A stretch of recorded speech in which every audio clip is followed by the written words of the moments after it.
Some case files, they just never get closed. They end up in an archive somewhere, full of loose ends, impossible questions, and as investigators, these are the ones that really get to you. So today, we're pulling 5 of our most baffling files, the ones that just seem to defy any kind of rational explanation. That quote just nails it, doesn't it? It's the paradox we run into with every single one of these. You think you found a clue, something that's going to blow the case wide open. But nope, it just makes things even murkier. It's like every answer just spawns 3 more questions. But honestly, that's what makes them so fascinating. Exactly. We've spent years digging into all sorts of unexplained stuff, and we've managed to narrow it down to these 5. Each one is a puzzle with these huge, critical pieces just gone. So let's get into it. We're going to start our countdown with a mystery that, no joke, literally fell out of the sky. All right, so for our first case, we're heading to a tiny town in Washington state back in 1994. The folks in Oakville saw something that felt like it was pulled straight from a sci-fi movie. It started raining, but it wasn't water.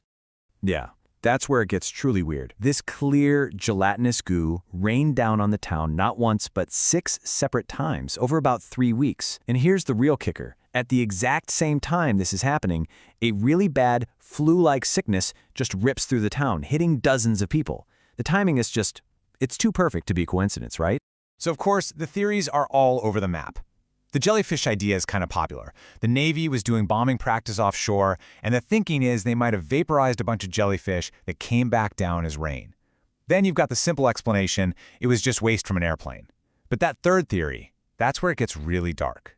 The idea that this was some kind of deliberate military experiment on its own citizen. And none of them really add up, Could jellyfish bits really make a whole town sick? If it was just an airplane, why did it happen 6 times? It just keeps pushing you back to that chilling third option. Whatever it was, the Oakville blobs are still this deeply creepy, totally unsolved mystery. So, from a really strange mystery on the ground, we're going to turn our eyes up to the cosmos for case number 4. Because back in the summer of '77, a radio telescope that was just listening to deep space, well, it picked up something it was never, ever supposed to hear. Right? So there's this astronomer, Jerry Ekman, and he's just going over data from the Big Ear telescope. He spots this total anomaly. It's a signal that lasted for exactly 72 seconds, incredibly powerful, and on a frequency that's supposed to be totally off limits for any broadcast from Earth. He was so blown away, he just circled the code on the printout, 6EQJ5, and wrote, "Wow," right next to it. And yeah, the name stuck, for very good reason. And this chart really shows you why he was so shocked. Okay, so that first bar, that's the normal background noise of space. It's basically nothing, a 1. The wow signal was a 30. It was this unbelievably loud, clear, and seemingly artificial blast of energy from a totally silent part of the sky. And then, poof, after 72 seconds, it was just gone. We have been pointing telescopes at that same spot for decades since, and all we've heard is silence. Exactly. Was it just some crazy 1 in a trillion reflection of an earthly signal? A tech glitch we can't figure out how to replicate? Or, for 72 seconds, did we actually overhear a message from someone else out there? The silence that came after is almost as haunting as the signal itself. Okay, coming in at number 3 is a guy who's become more of a legend than a man. He's like the ghost of the American skies. He pulled off one of the boldest heists in history and then just vanished. The D.B. Cooper case is a classic for a reason. The plan was so audacious, but also kind of brilliant. This guy in a suit just calmly tells a flight attendant he's got a bomb, takes control of a Boeing 727, and demands $200,000 and 4 parachutes. So they land the plane, he swaps the passengers for the cash and chutes, and then he tells the pilots to take off again. Somewhere over the Pacific Northwest, he lowers the rear stairs and just jumps out into a freezing storm. Gone. Never seen again. And he jumped with a fortune. In today's money, we're talking over $1.3 million. For 9 years, there was absolutely nothing, not a single trace. Then, some kid digging in the sand on a riverbank finds these 3 rotting bundles of the ransom cash, but it was just a tiny fraction of the total. The rest of the money, just like Cooper, completely disappeared. And that's the big question, isn't it? That's what makes this case so legendary. The FBI has always said there's no way he could have survived that jump. It was freezing, the terrain was brutal, and his gear was all wrong. But what if he did? What if he somehow landed, buried the cash, and just walked away to start a new life? It might just be the most perfect crime ever pulled off. Okay, so our number 2 case is a modern mystery that just shouldn't even be possible. I mean, think about it. We live in a world with constant surveillance, GPS, satellites tracking everything. How does a Boeing 777, a massive jet with 239 people on board, just vanish? The timeline is just bone-chilling. On March 8, 2014, Malaysian Airlines Flight 370 is on a totally normal flight. The last thing anyone hears is a calm, good night. Then, its transponder goes silent.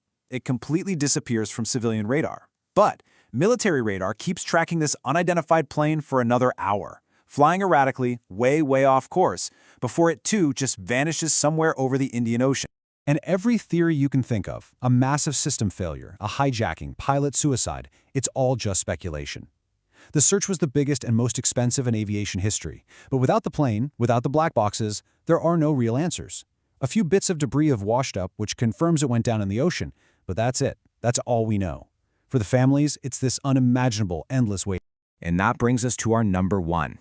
For my money, this is the single most disturbing, most inexplicable case I have ever come across.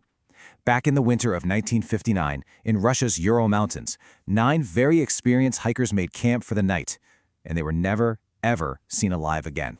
Yeah, what the search party found was a scene of just pure, absolute terror. The hiker's tent was sliced open, but from the inside. They had obviously fled in a total panic out into the deep snow and freezing cold. Some of them didn't even have shoes on. A few were just in their underwear.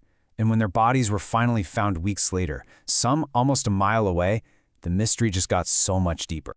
So the official story was an overwhelming natural force, probably an avalanche. But that theory just completely crumbles when you look at the evidence. 2 of the hikers had crushed chests and fractured skulls, like they'd been in a high-speed car crash, but with no external wounds at all. 1 victim was missing her tongue, and the weirdest part, several pieces of their clothing were radioactive. An avalanche does not do that.